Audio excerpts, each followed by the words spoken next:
It's really taking a different look at the Android ecosystem, and it is very different in and of itself, inside and out. But it is a very intriguing phone, and that's why we have here your first look at the Turing phone. Now, the Turing phone, very aptly named by the company Turing Robotics, is a different take on an Android smartphone that might look a little bit more like a boutique brand like Vertu, but comes in at a more affordable price point. It also prioritizes security on the inside as well as out, which is the reason why some of the design choices on the outside are very different from what you might expect.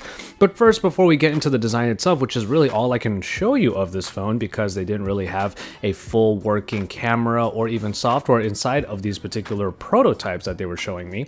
What I can show you about the software is the kind of design language that they might be looking for. This is a demo of the software that they're using, and you can see I can swipe left and right to change the different areas that I'm in, and even swipe halfway in order to get to certain settings. They say that the final software is going to look very different from this, but at least I can show you what their design language might end up being like, and I have to say it does look kind of sleek and is a different take on an Android operating system.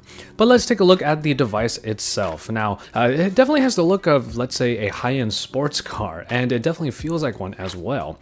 The phone will remain pretty light, not too light as to suggest that the materials are not sturdy, and that in and of itself is a big portion of the Turing phone's appeal. The fact that more than half of the phone on the outside and also in is made up of a material called liquid morphium. It's a very strong material that's able to withstand a lot of shock and a lot of punishment without even breaking or much less getting too many dents and scuffs, at least compared to plenty of the other types of materials that we see in the Android space. They even were gracious enough to give me a small piece of liquid morphium to mess with myself, and you can see here I have a hard time breaking it, much less even bending it, and the sound that it makes when it falls on the ground is a little bit telling of just how sturdy this material is. Now, the entire phone is not made of liquid morphium. Actually, on the back, on the top and bottom, we have polycarbonate, and in the middle is a aluminum panel. Moving over to the side, you'll see that there is a fingerprint reader on the side, on the left side of the phone rather, and I was able to get a demonstration of what that usage looks like. Now, what interested me about this was when he was trying to get into an unfinished version of Turing's own security software, there was a two-factor authentication required. You first use your fingerprint, and then you have to put in a code.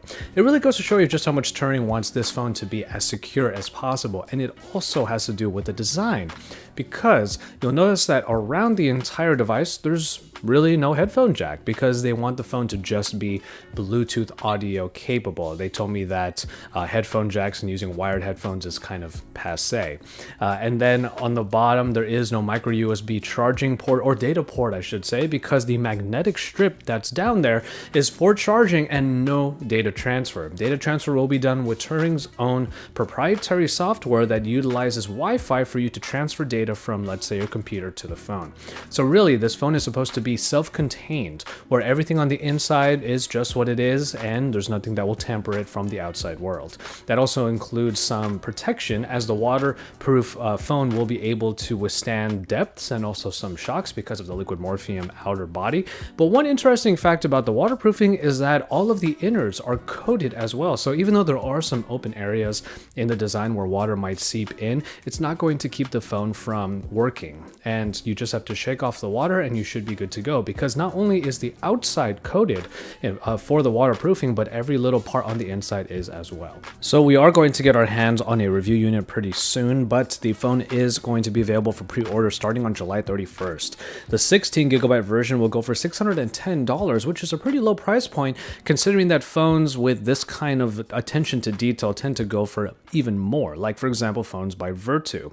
From there you can go from 16GB to a 64GB version that will go for $740, and a 128GB version that will go for $870.